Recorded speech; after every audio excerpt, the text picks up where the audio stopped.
Hey guys, welcome back to a new video. I'm Stephanie West. I'm a licensed counselor here in the state of Michigan, and I am owner and operator of In Progress Counseling.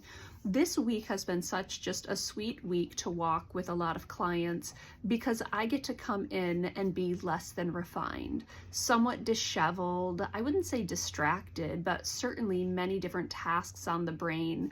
And as I'm sitting with people and they're saying, Steph, you seem like there's a lot going on. It's like, yeah, because there's a lot going on, right? It's like elbows deep into finals projects for the program that I'm in, and about 2 weeks from starting yet another semester. So you have to start to metabolize, okay, what does that whip around mean? We're about 4 weeks from residency.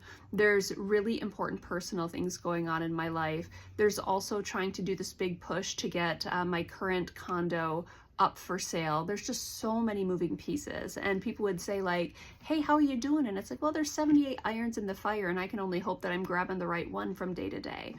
And that's the reality. So when clients walk in and they're like, seems like a lot, I'm like, yeah, because it is a lot, and that's okay. So my job when there's a lot going on is to make sure that I know my priorities, make sure that I know the order that things can and should be developing in, not by way of what feels most demanding or feels most urgent, but by stopping long enough to ask the question, what actually is the priority? And so earlier this week, we had a very tender moment as a family, and I don't know how much I've shared on this platform, but I in my family system experienced just a horrific loss several years ago where my sister passed away, and she was my older sister. She also happened to be a twin. And so what happens when a big birthday rolls around where one twin turns 40 and the other one has passed away? It's a very tender moment. So amidst all of the big push going on in life, there's also the things that are the priority to show up for. So you cancel class and you cancel clients and you go and you sit in a tender moment because you know that it's the priority. And then the next day you're cleaning out the closets because the condo is going to get listed, and then you see a few clients and then you work on the research paper. There's so many things moving right now, but having a well-established list of what my priority is, for me, it's essential.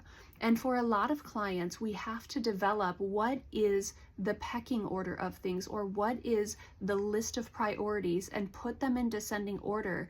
And then let's figure out, where do you move? Because often someone can come in and they'll have 78 irons in the fire, and then they'll be so overwhelmed that they might get immobilized. So it's like, let's list it out. Let's see which ones are actually on a timeline and which ones happen to be on self-imposed timelines.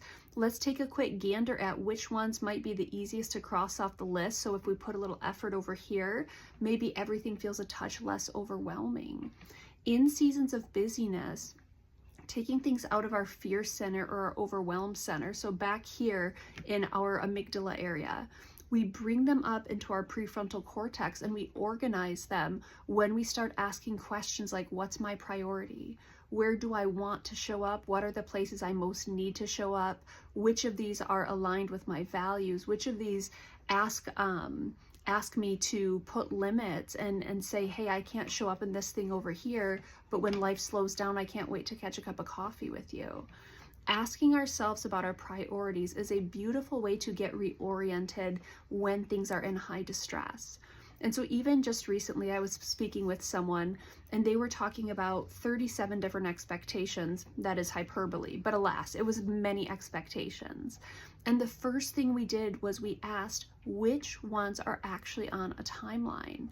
Because when it's in the amygdala, when it's in that fear center, it all feels like it's on a timeline. But once we start to put things in some type of structure, and then we start to ask ourselves some questions, I can make meaning out of a distressing or a stressful season when I slow myself down enough to ask questions. And so while there's so many things going on this week and some things come off the table, like doing my hair and putting on makeup, it wasn't a priority, and that's okay, which is something clients notice. They're like, we're a little casual this week, Steph. And I'm like, right, because sweating in my professional clothes after I've just hauled, boxes to the dump, and after I'm like, it's just not the priority, right? And so asking ourselves those questions is key. What are my actual priorities right now? How do I live out my values even when things are more demanding of me? slowing it down, even when everything inside of us is saying urgent, urgent, do all of the things, slowing it down is a beautiful gift to give yourself. So that's our invitation today. How can you slow things down? How can you ask yourself questions about what actually is in front of me? And how can you ask yourself questions about which are the priorities?